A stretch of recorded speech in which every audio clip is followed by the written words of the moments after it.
That's peanuts compared to the trillions in risk that they carry. I don't see it in the legislation.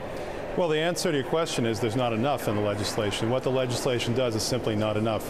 What it does is it extends the existing authority to resolve banks, to wind up banks, to other financial type institutions like AIG.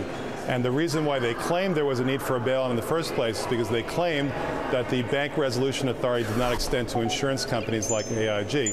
I never really bought that argument, but they're saying that this legislation will permit that. I think the problem goes far deeper than that. I think we have to get away from this idea that we react to crises like this and we have to try to prevent them. We're facing a crisis in our economy as deep as the crisis existed in the 1890s when the trusts were taking over the economy.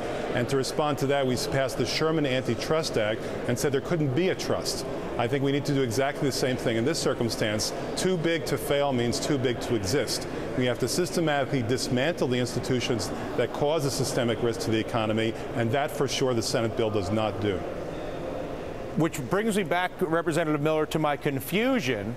If 6 banks control 2/3 of the assets, if the White House is against reducing leverage at the giant banks, if there's no reform at Fannie Mae, how is it that taking my bad balance sheet, where I, Dylan Ratigan, owe way more money than I have, and giving it to Congressman Grayson because he's richer than I am, and then ultimately taking and more— better looking too, let's and not forget that. And taller, and from Florida.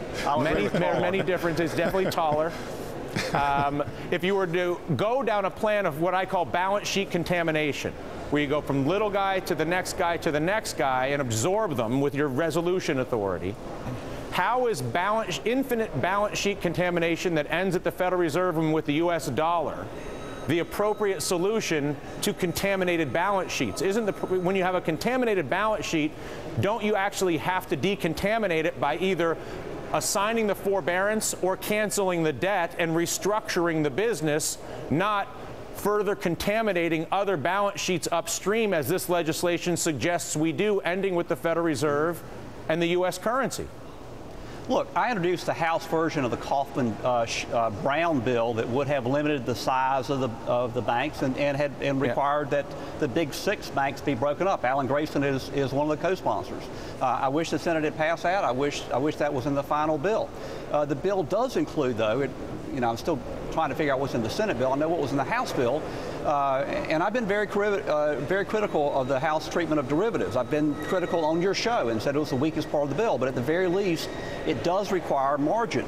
You can't do what AIG did and just treat the income they got from derivatives contracts, from credit default swap contracts as free money and not set aside, not hedge their risk or set aside reserves or anything and have nothing to pay claims with. And I don't ask these questions of a referendum on you two as politicians. Quite honestly, it is clear that the two of you understand the issue and are making efforts to address it.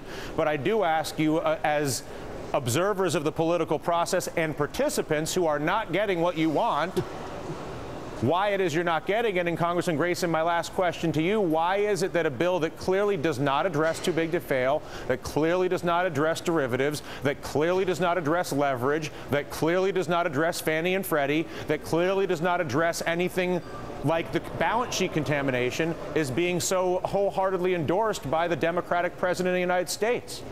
Well, the simple answer as to why you end up with a bill like this is that the banks are very strong. A leading senator said a few months ago the banks run the place.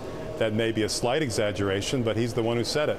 And I think what you need to understand is that we have a basic choice we have to make. Do we want government of the people, by the people, and for the people, or of Wall Street, by Wall Street, and for Wall Street? It's disturbing to see how much of this government is actually by Wall Street, and therefore you end up with bills that are for Wall Street. And that goes all the way to the presidency. And would you not say that this bill here is for Wall Street? I'm disappointed by the fact that the administration did not push harder for progressive measures that would rescue the economy and prevent the need to rescue the economy. But let's forget the semantics. Too big to fail lives, and our government on both the Republican, Democratic, executive, legislative, or judicial branch, local, federal, state, I'll go to the dog catcher at this point. Too big to fail still exists, and it's not being addressed, Representative Miller. I got to wrap this up, but do you think it will be? What infuriated American people and infuriated me is that the too big to fail banks got to play by their own rules. They still do. If there is another crisis like what we had, the banks will be wound down. The shareholders will get nothing. But management will lose their jobs. You still have a beast. It's true. When you have a bank that controls a quarter of our assets, if it turns out they have no money, it is impossible not to resolve that without contaminating the balance sheet of our currency and our Federal Reserve.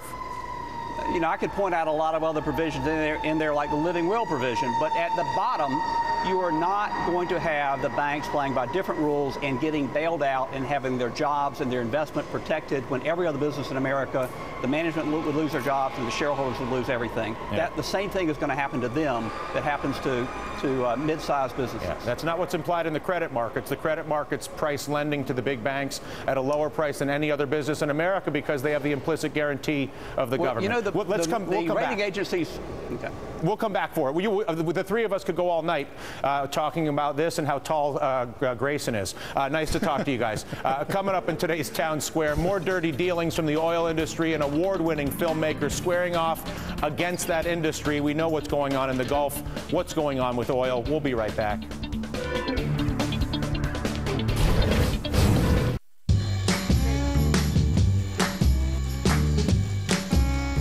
I own a small law firm, and I'm a much better lawyer than I am an accountant. So when I wasn't getting paid as quickly as I would like, I did what came naturally. I threatened to sue. Turns out, that's not the best way to keep clients. So I went looking for answers online at openforum.com. It's a place where I can talk with other small business owners like Thomas and Connie and learn about tools like Accept Pay. It's a new way to bill online that can help me get paid